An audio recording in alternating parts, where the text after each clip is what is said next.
Muy buenas noches, ingeniero. El día de hoy vamos a explicar el archivo documentado PCA 9675. Tenemos primero nuestra clase llamada PCA 9675, donde tenemos los códigos internos del PCA que se usan para configurar el chip. Después tenemos los registros para controlar los canales de PWM, que es la modularización de pulsos, de ancho de pulsos, perdón. Después tenemos una función llamada init, que va a ser nuestra primera función a llamar, donde se abre el bus I2C de la Raspberry Pi. Metemos la dirección del I2C, ejecutamos la variable para modo de debug y por último inicializamos el chip escribiendo en mod 1. Tenemos la función write, como lo explica, es para escribir un valor de 8 bits en el registro del PCA, y la función read, que es para leer un valor desde el registro del PCA. Entonces tenemos nuestra función set PWM o de frecuencia. Vamos a configurar la frecuencia del PWM. Vamos a configurar la frecuencia del log interno del PCA a 25 MHz. Tiene una resolución de 12 bits y eso se equivale a 4096 pasos. Se divide entre la frecuencia deseada para contener el resultado de la frecuencia usando la fórmula del prescaler, donde redondeamos el valor calculado. Por último, activamos el modo zip para poder cambiar de prescaler. Escribimos llevando a nuestra función write el prescaler, restauramos el modo anterior y estabilizamos con un delay de 0.005 segundos. Reiniciamos nuestra PCA y terminamos nuestra función de seteo. Ahora una función de setear PWM pero sin frecuencia. Simplemente vamos a escribir los canales y vamos a poner on y off para el momento donde se debe iniciar la señal o donde terminar la señal para que se haga nuestro PWM. Después tenemos nuestra función setMotorPWM para mandarla a setear en el motor, y para setear en el servo tenemos la función setServo, donde configuramos el pulso del servo y la frecuencia debe estar a 50 MHz. Este es nuestro archivo PCA 9675. Seguimos con el siguiente archivo. En este caso vamos a explicar el código del servo, que sirve para controlar servomotores, utilizando el módulo llamado PCA 9685. En este caso primero importamos la clase del PCA 9685, que es la encargada básicamente de enviar señales PWM. También importamos el time, que se usa para hacer una pequeña pausa dentro del código. Vamos a crear la clase servo como tal, ¿verdad? Que es el constructor, que inicializa el módulo del PCA 9685 con la dirección 0x40, que en este caso acá lo tenemos. Después de configurar la frecuencia, que es 50 Hz en este caso, porque esa frecuencia es común para trabajar con servomotores, vamos a tener también el diccionario llamado channel-ma, que es el que básicamente nos va a apoyar como que para relacionar un número del servo con un canal físico del módulo, ¿verdad? Que es el PCA 9685. En este caso, por ejemplo, vamos a tener, ¿verdad? El servo 0 usa el canal 8 y el servo 1 usa el canal 9 y así hasta el servo 7. Entonces prácticamente vamos a llamar al central, que básicamente ahí se coloca, ¿verdad?, todos los servos en posición central. El método setAngel básicamente recibe 3 parámetros, ¿verdad? El número del servo, el ángulo y el error de la compensación. Esto funciona más o menos así. El límite básicamente limita el ángulo entre 0 y 180 grados para evitar valores incorrectos. Después valida el servo si existe en el diccionario. Si el servo no existe, muestra un error indicando que el servo no es válido. Si en dado caso esto, luego convierte el ángulo al pulso PWM utilizando la fórmula, ¿verdad? Que es el pulso igual 500 más int, y ingresamos anteriormente lo que le decía el método, más el error dividido 0.09. Este impulso prácticamente lo que envía, ¿verdad?, al servo para que éste se mueva. Después de utilizar el set servo pulse, que es el de acá, En este caso, S como tal envía ese pulso al canal correspondiente y el método center simplemente en este caso mueve el servo específico a 90 grados, que es la posición central. Ya por último, nuestro código como tal, al utilizar el central, recorre todos los servos configurados y los mueve al centro. Al final espera como medio segundo para que los servos tengan tiempo de moverse. Básicamente acá este código puede controlar hasta 8 servomotores, moverlos por ángulo y centrarlos automáticamente al iniciar el programa. Ahora bien, en este caso del código de ADC, este posee la clase llamada ADC. Esta clase detecta en qué chip ADC está conectado. Puede ser PCF8591 o ADS7830. En este caso como tal son estos que vemos por aquí. Básicamente este código sirve para convertir señales analógicas en valores digitales que Python pueda leer. Por ejemplo, si se usa para leer el voltaje de una batería, ¿verdad? En este caso el método read voltaje, ¿verdad? El voltage, que va a leer el voltaje como tal en un canal específico y lo convierte en voltios, ¿verdad? Aquí está en este caso la conversión. Y el método es de read battery, que básicamente es el que usa el canal 2 y él calcula el voltaje aproximado de la batería.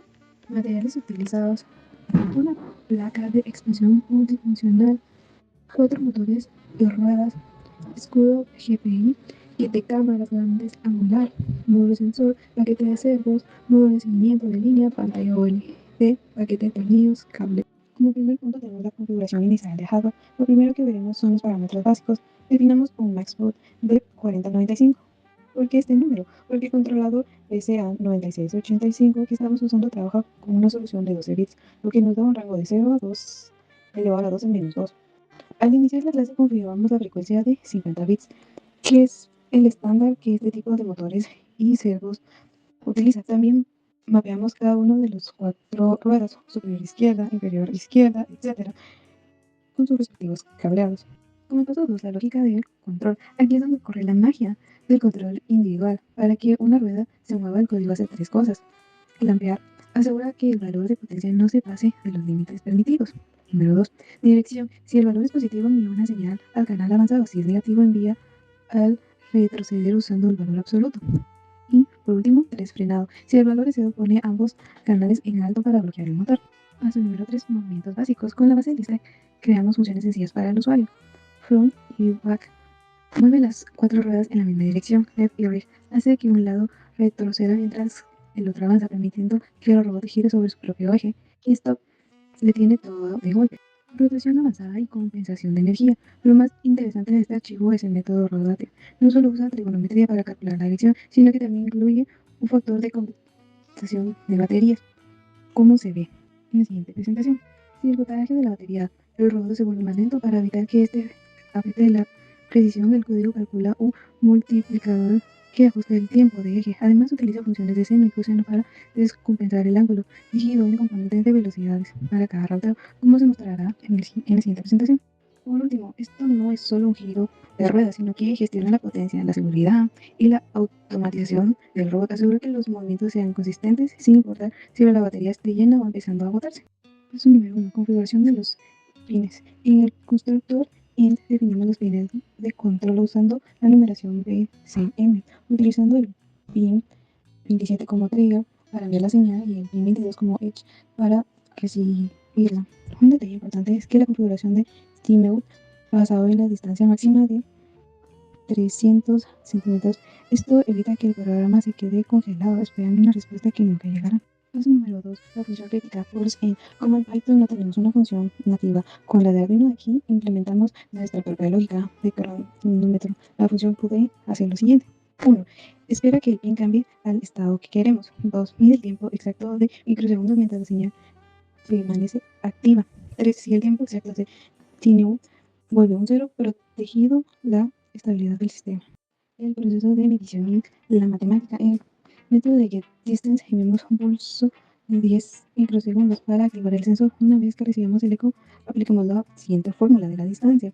Aquí usamos 340, que en la velocidad del sonido es minutos por segundo, y dividimos entre 2 por el sonido.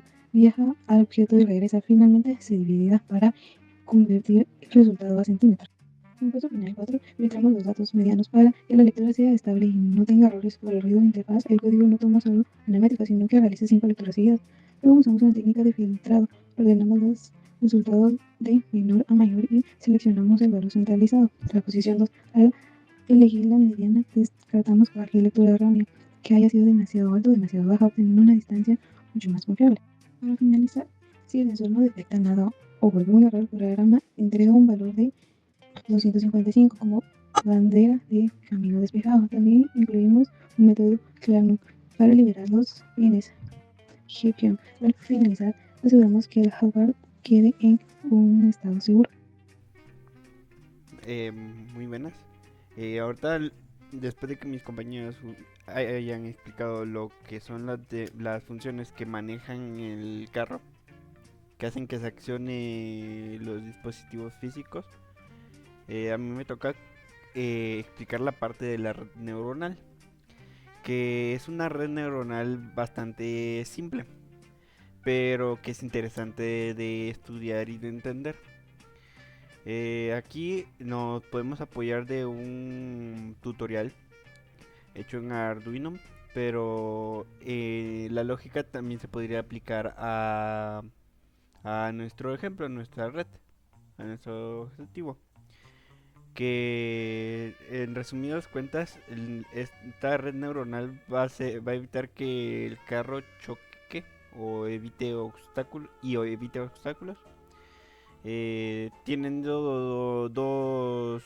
teniendo como capa de entrada dos variables, la cual la primera sería el sensor de distancia, el cual establecemos un máximo, y si está fuera del máximo es -1. Si está por debajo del máximo pero por arriba de la mitad del máximo es 0, que está sería un objeto detectado, o que sea 1, que ya está por debajo de la mitad del máximo y que ya se puede considerar que el objeto está muy cercano.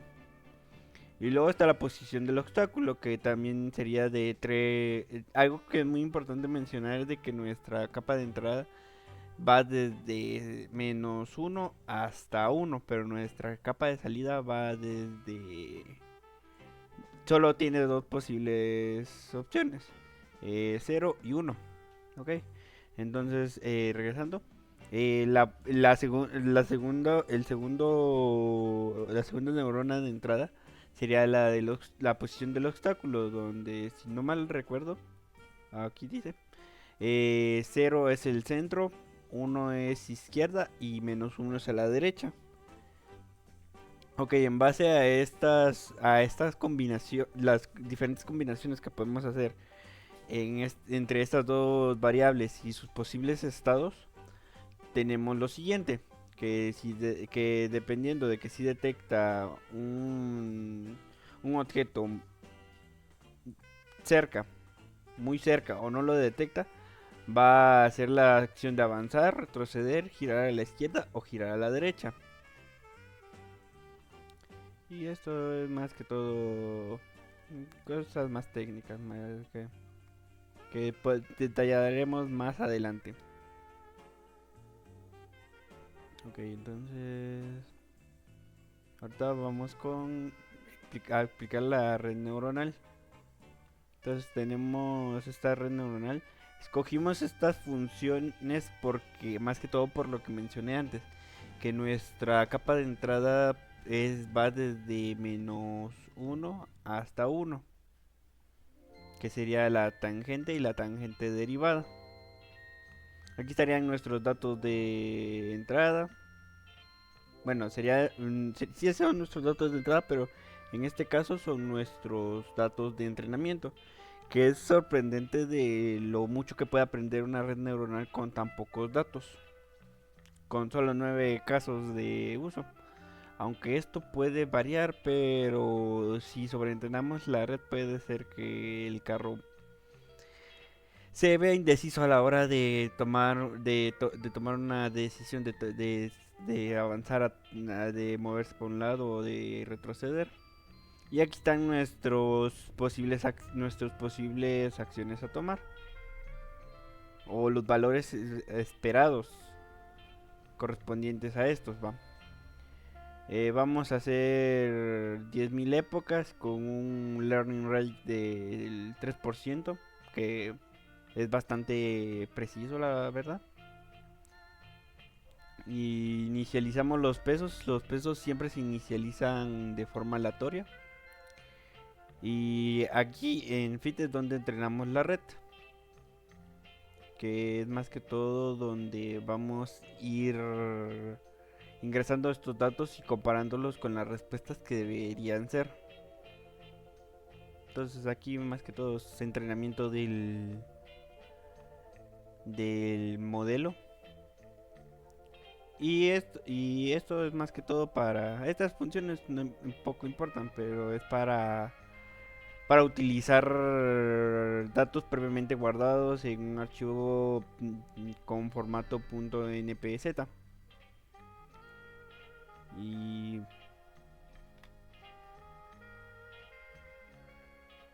ok, y eso. Y aquí con esto ya ponemos a probar la red neuronal. Podemos predecir en base a un input, podemos predecir la salida. Para efectos prácticos ya tengo aquí algo preparado, que sería una explicación en Python Notebook. Importamos NumPy, Matplotlib. Esto es lo que explicaba, que la función tangente va desde -1 a 1. Los datos de entrada, que serían estos, los imprimimos. Y aquí sería una implementación, por así decirlo, ya implementada de cómo se vería dentro del carrito. Que primero creamos una instancia de Neuronal World y la entrenamos. Pueden ver que se tarda alrededor de 4 segundos en entrenar.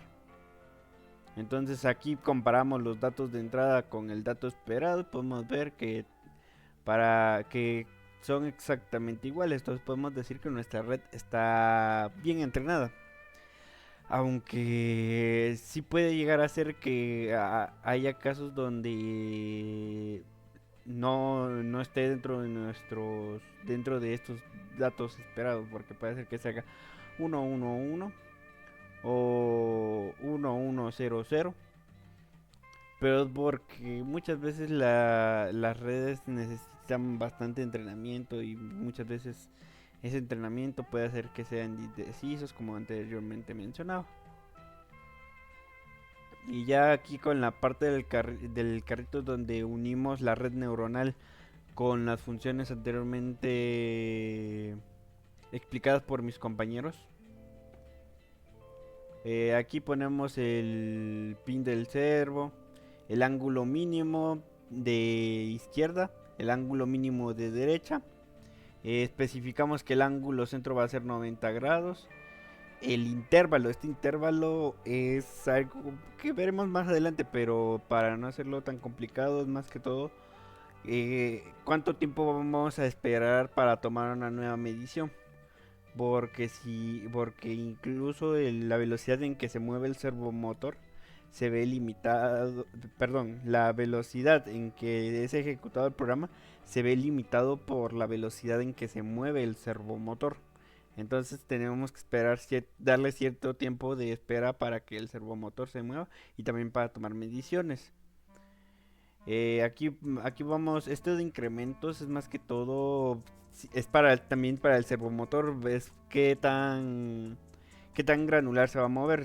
En este caso vamos a movernos 6 grados, 6 grados, 6 grados, 6 grados, 6 grados, y cuando llegue ya sea a 30, a 90 o a 150, toma una medición y procesa la acción. Y aquí esto era lo que mencionaba antes, la distancia máxima, que para determinar si en la capa de entrada es 1, 0 o -1, nos vamos a basar en esa distancia. Si detecta más de 50 centímetros va a ser -1. Si detecta menos de 50 pero más de 25 va a ser 0. Si detecta menos de 25 va a ser 1, o sea, así que está muy cerca. Y esto es la velocidad del carrito, de las llantas, del PWM de las llantas, que va a ser uno bastante bajito porque para que el carro vaya despacio y pueda tener tiempo de reaccionar. Instanciamos el motor, el servo y el sensor ultrasónico. Esta función de acá sirve para normalizar, era lo que mencionaba hace un instante, de que si es mayor que la distancia máxima va a ser -1, si es menor que la mitad de la distancia va a ser 0. Y por defecto, y si no, si ninguno de estos, pues se asume que es menos de 25. Igual con el ángulo, si es menos de 60 izquierda, si es más de 60 derecha y así. Y esto de aplicar a motores es más que todo una capa de abstracción o de adaptabilidad. Porque queremos evitar en casos donde, por ejemplo, las llantas de adelante vayan avancen hacia enfrente y las de atrás avancen hacia atrás, o sea, avancen en direcciones contrarias y el carrito bloquee. Entonces, más que todo esto es lo que nos evita, porque en caso de que nos llegue una entrada desconocida, porque sí llega a pasar que a veces no sale una de las combinaciones es de estas esperadas. No sale ninguna de estas. Y eso podría hacer que el carrito unas llantas avancen unas en contra de otras y eso podría ser perjudicioso para el carrito. Entonces por eso es que los delimitamos solamente a las funciones válidas y las funciones que no tengan sentido solamente van a hacer parar. Y aquí entramos en el más interesante o el que hace todo el trabajo, que sería la función loop. Que empezamos con el ángulo centro, se hace que el servo primeramente tiene que ver al frente.